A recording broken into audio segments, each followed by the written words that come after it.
Movie की starting में हमें कोर्ट का सीन दिखाया जाता है। यहाँ पर हम एक बोडिल नाम की जज को देखते हैं। वो केस पर सुनवाई कर रही थी। यहाँ हमें पता चलता है कि उसकी लाइफस्टाइल में बहुत प्रेशर है। हम देखते हैं कि अपना काम खत्म करने के बाद वो वहाँ से जाने लगती है। अपने कलीग को बताती है कि इस वीकेंड पर वो घूमने के लिए जा रही है। पहले तो अपने बेटे को लेने के लिए जाती है। उसके बाद उसके हस्बैंड जहाँ पर काम करते थे वहां पर आए। हम उसके हस्बैंड को देखते हैं जिनका नाम था मिलान। दोनों फिर बात करते करते ड्राइव करते हैं तो मिलकर उनके फ्रेंड्स के पास गए। वो भी एक कपल था और उनका नाम था इजाबेल और लक। हमें पता चलता है कि इजाबेल और बोडिल ये दोनों मिलकर वीकेंड पर अकेले घूमने के लिए जा रहे थे। इजाबेल उसके हस्बैंड पर चीट करती थी। वीकेंड के नाम पर उसके मन में कुछ और ही चल रहा था। वो बोडिल को कहती है कि मैं तुम्हारे साथ नहीं रहूंगी, मेरे हस्बैंड का कॉल आ सकता है, इसी वजह से मेरा फोन तुम्हारे पास रखना, तुम अपना एंजॉय करो और मैं मेरा एंजॉय करूंगी। अगर फोन आता है तो बोडिल इजाबेल के हस्बैंड को बता सकती है कि वो उसी के साथ है, तो कोई भी प्रॉब्लम नहीं होगी। इसके बाद हम देखते हैं कि दोनों फिर अलग अलग हो जाते हैं। बोडिल अपनी आंट के घर पर चली जाती है और उसकी सिस्टर यारा भी थी। हमें पता चलता है कि उन दोनों सिस्टर्स में उतनी ज्यादा जमती नहीं थी। यारा कहती है कि मेरा कुछ सामान यहाँ पर था,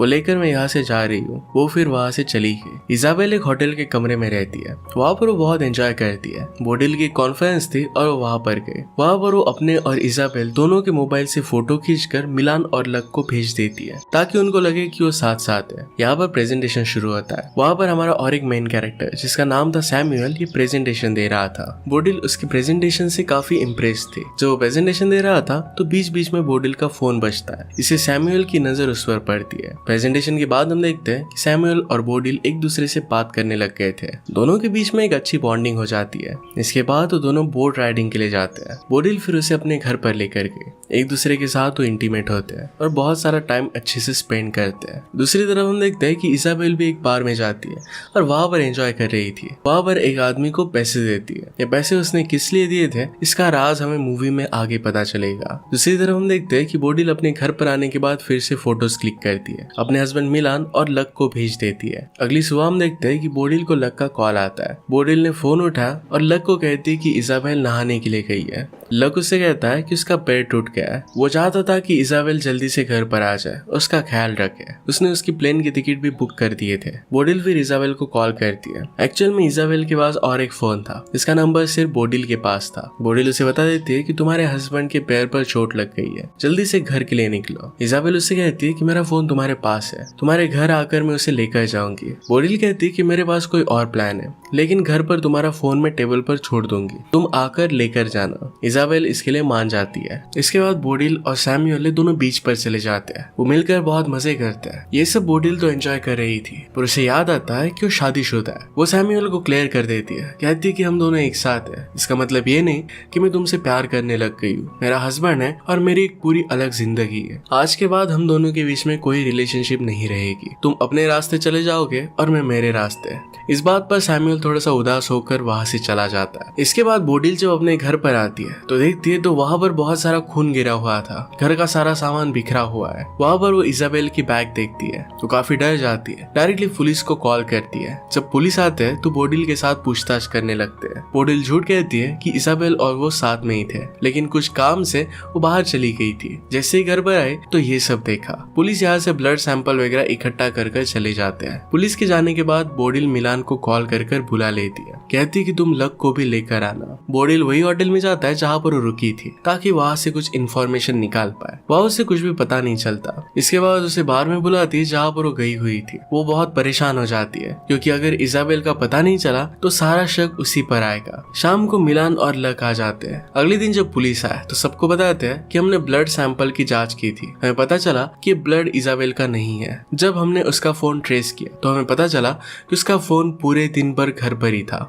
यहाँ पर बोडिल कहती है कि हम दोनों का फोन एक ही जगह पर था। मैं अपने फ्रेंड सैमुअल के साथ घूमने के लिए गई थी, आप अगर चाहो तो उससे पूछ सकते हो। इस सब में मेरा कुछ हाथ नहीं है। यहाँ पर अभी भी बोडिल ने सच्चाई पता ही नहीं थी। थोड़ी देर बाद अपने हस्बैंड को सच्चाई बता देती है कि इजाबेल होटल में रुकी थी। अगले दिन बोडिल को कॉल आता है और वो सब लोग पुलिस स्टेशन पहुंच जाते हैं। पुलिस उन्हें बताती है कि उन्हें कातिल का फोन मिला है। उसके फोन में एक फोटो थी, इसमें इजाबेल की डेड बॉडी है। डेड बॉडी को देखकर ऐसा लगता है कि किसी ने उसके गले पर एक वायर लगाकर उसे मार दिया हो। कातिल ने किसी को डार्क वेब वेब पर मैसेज किया था और कहा था कि मेरा काम हो गया। यहाँ पर पुलिस को शक है कि किसी आदमी ने इजाबेल को मारने की साजिश की है। उसका यूजर नाम था ज़ैटकिन। ये सारे मैसेजेस डार्क वेब पर हुए थे और इसी वजह से पुलिस उसे ट्रैक नहीं कर पाती। नेक्स्ट सीन में हम लक को देखते हैं जो काफी दुखी हो गया था। अगले दिन पुलिस बोडिल को कहती है कि हमने सैमुअल से बात की थी और उसने आपको पहचानने से मना कर दिया है। इससे पुलिस का बोडिल के खिलाफ शक और भी गहरा होने लगता है। सब सुनकर बोडिल बहुत ही ज्यादा परेशान हो जाती है और अंदर से टूट जाती है। नेक्स्ट हम देखते हैं कि बोडिल के घर पर एक कुरियर आता है। इसके अंदर एक बुक थी। ये बुक लक ने लिखी हुई थी। यहाँ पर बोडिल बहुत परेशान थी और इस बुक को नहीं पढ़ती। ये किताब छोड़कर वो चली जाती है। जब रात में सब लोग मिलकर डिनर कर रहे थे तो यहाँ पर लक भी था। अपनी पुरानी बातों को याद कर रहा था। इजाबेल ने उसे जो मैसेज किए थे ये वो दिखा रहा था। वो बहुत ही ज्यादा दुखी था। यहाँ बोडिल उसे सारी सच्चाई बता देती है कि इजाबेल उसके साथ नहीं थी। वो अलग अलग होटल में रह रहे थे।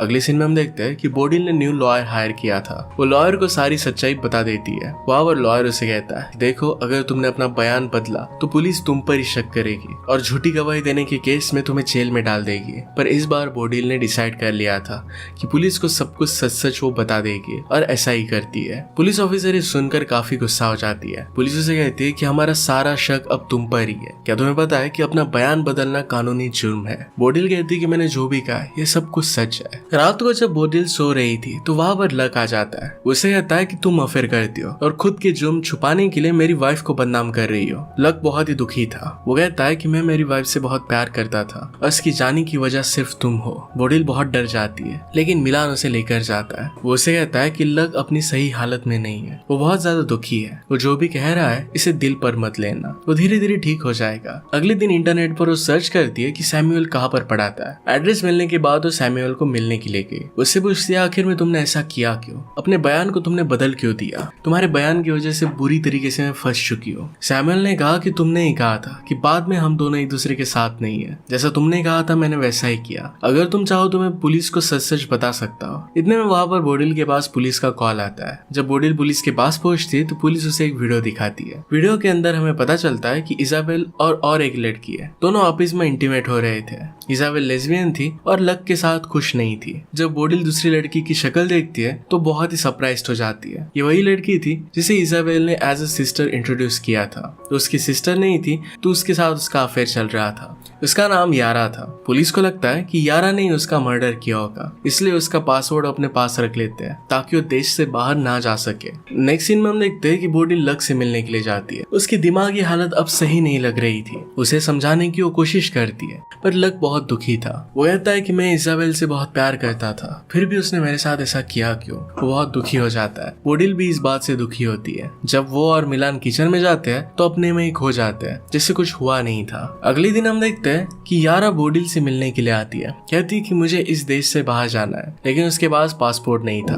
बोडिल को एक डिवाइस देती है। किसी को बेहोश करने के लिए इसका यूज कर सकती है। बोडिल ने पूछा कि मुझे इस डिवाइस की जरूरत क्या है? यारा उसे कहती है कि जिस घर में मर्डर हुआ था ये घर तुम्हारा है। शायद इजाबेल को नहीं तो तुम्हें मारने के लिए कोई आया होगा।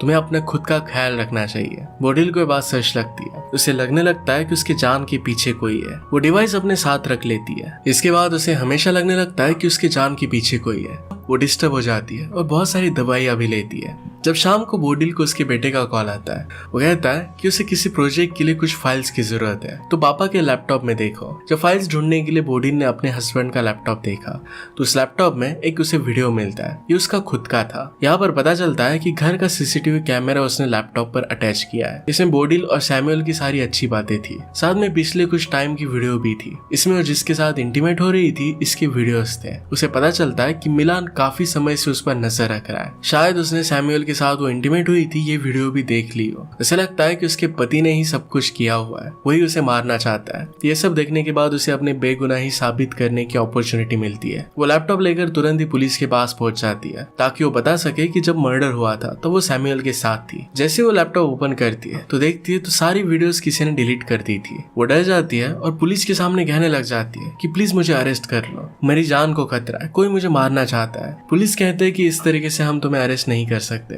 उसे वहां से जाने के लिए कहते हैं। बोडिल फिर अपने घर नहीं तो सैमुअल के घर पर जाती है। सैमुअल उसे शांत करता है। वो सैमुअल का घर देखने लग गई तो उसे पता चलता है कि सैमुअल के घर पर एक पियानो है। पियानो का एक वायर टूटा हुआ था। इजाबेल की डेथ भी वायर की मदद से की गई थी। इजाबेल बहुत ज्यादा डर जाती है। उसे लगता है कि सैमुअल ने शायद बोडिल को मारा होगा। वो डर कर तुरंत वहां से चली जाती है। वहां उसे सैमुअल के घर के बाहर मिलान मिल जाता है। मिलान उसे कहता है कि तुम किसी के साथ भी रिलेशनशिप रखो, मुझे इससे अब कुछ भी फर्क नहीं पड़ता। इसके बाद वो घर पर आता है। बोडिल बहुत ही स्ट्रेस में थी। अभी भी उसे लगता है कि उसका हस्बैंड ही मर्डरर है। मिलान उसका स्ट्रेस दूर करने के लिए उसे नींद की गोली देता है, लेकिन बोडिल इसको नहीं लेती। चालाकी से अपने मुंह में रखती है और मिलान के जाने के बाद इसे निकाल लेती है। अभी तक उसे किसी पर भी भरोसा नहीं था। उसे लग रहा था कि उसका हस्बैंड गोली देकर उसे मार डालना चाहता है। जैसे ही वो बाहर आती है तो देखती है कि लक ने बहुत सारी नींद की गोलियां ली थी। उसे लगता है कि उसके पति ने ही लक को मारने की कोशिश की है। बोडिल फिर यारा ने उसे जो डिवाइस दिया था इसकी मदद से